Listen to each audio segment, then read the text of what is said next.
Alright, fellas. So in today's video, I'm going to talk about discovering your strengths early on in your life.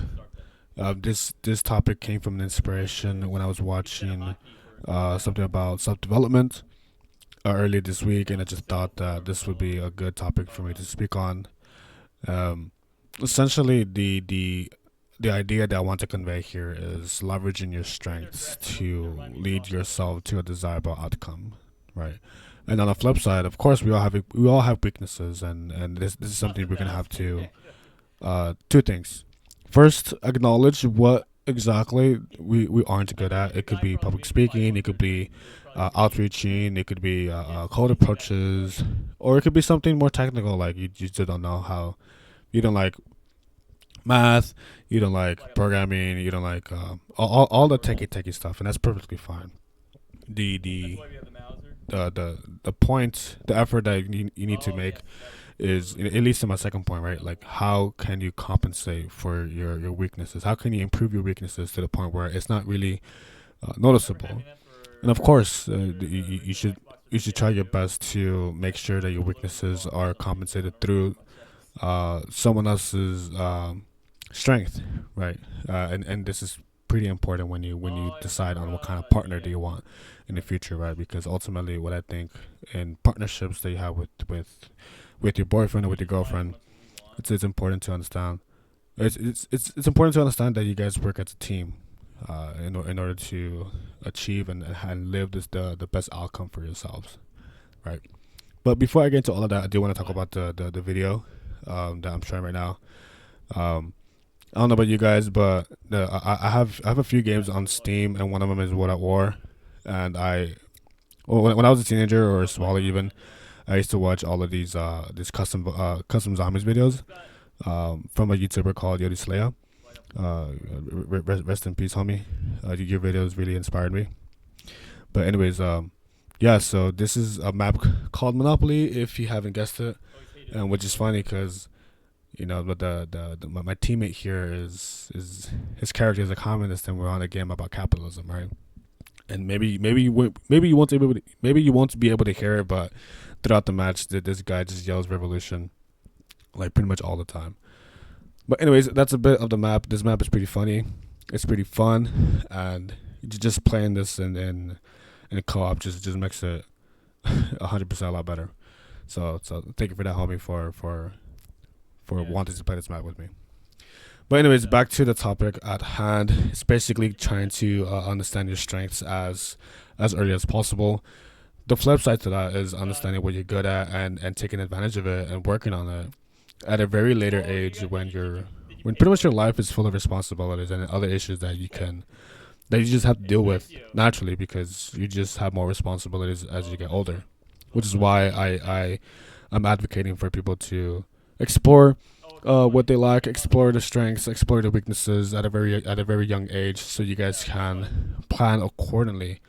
Your future, because your strength is what gets you through certain situations, and avoiding certain situations because your weaknesses helps you avoid having those awkward encounters, or at least exposing yourself to uncomfortable situations in order to understand yourself, right? And I think that's the power that you get from discovering who you are at an early age.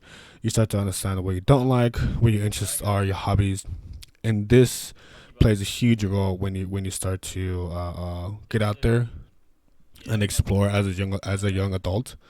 Um, you know, I get it, but as teenagers, give me a sec. But yeah, exploring yourself at an early age is important, because as we're younger, we have a lot more time to ourselves, right? Because let's be honest, most of us don't get 8 hours of sleep when we're younger. We're too busy on our phones, talking to someone else late at night, or I don't know, beating your meat at freaking 12 in the morning.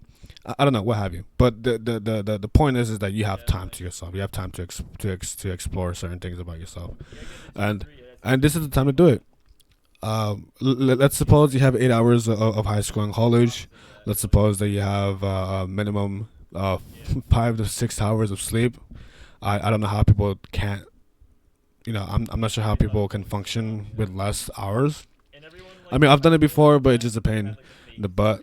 But anyways, assuming that you have what minimum of 15 hours of your day tied up to responsibilities with school, sleep, and let's say you work at a part-time job, so that's what 5 hours. I'm being a bit average here. 5 hours of work, and of course we don't work all the time. So a very busy day looks like 20 hours out of 24 hours, and that's 4 hours that you could dedicate to simply just I don't know, enjoying yourself, trying different activities, being alone and being comfortable with yourself, and trying to understand, hey, like, is this something that I really like, or is this something that I'm not good at? Which is the point of my conversation today.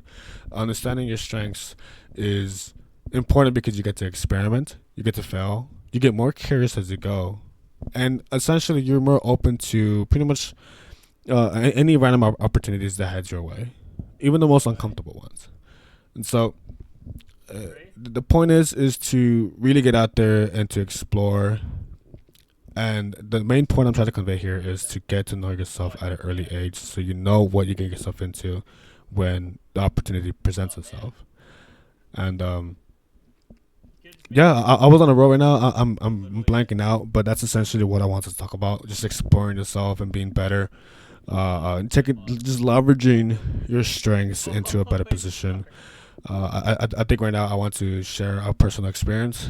Um, I think my one of my gifts.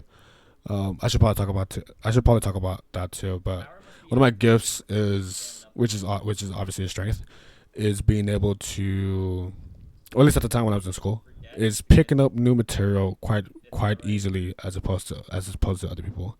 Now, I'm not saying I'm a genius. I'm not saying that I'm one of those extra, I don't know, smart people or whatever. I just dedicate some time to learn. I dedicate some time to study and trying to make connections in my head, where that leads me to understanding everything else that builds off of that topic. Simple to comprehend because I'm understanding the background, right? So the easiest example that comes to mind is statistics and mathematics, which is what I studied. So of course you need to know the basics to learn calculus, right? So calculus is, think about it like the very entry level topic for bigger and better mathematics. But calculus is just 90% algebra that we learn in our third year of math in high school. So if we don't know our algebra, if we don't know how to solve for x and all this crap that we do in math, then calculus is going to be hard. Right, so to my point here, and how we can translate this to other topics and to other scenarios is simple. Understanding the facts first before you get yourself into certain situations. Before you're making decisions, we need more data. And what does that mean? Be familiar with the topic. Educate yourself on whatever it is you need to know about that topic in order to make the best decision, the optimal decision for yourself, and essentially be able to determine whether or not this is a topic or this is a situation, whether it be social, life changing, or a minor event in your life. You always want to know what's in it for you, and what you can do to either contribute to that event or to avoid that event altogether, because it's something that you don't want to see yourself in. I think right now I want to transition into what I mentioned earlier about having a partner and what should be, the ideal partner that you should be looking for. So of course there's a bunch of topics out there. It could be a financial match between you and her. If you're more of a saver and she's more of a spender, then that's tough. There's some things that you guys want to discuss, like credit card debt, etc. Another thing could be compatibility, right? She could be more emotionally stable as opposed than yourself, and that's something that is a discussion for another time. But what the topic that I want to stick on today is the dynamic between her strengths and your weaknesses, and vice versa. Because essentially, I see partnership, or you having a partner or a girlfriend or boyfriend, however you want to put it, as a functionable team, right? Whatever you guys decide to do is an agreement between what you guys had previously agreed on. It sounds a bit redundant, but let me clarify.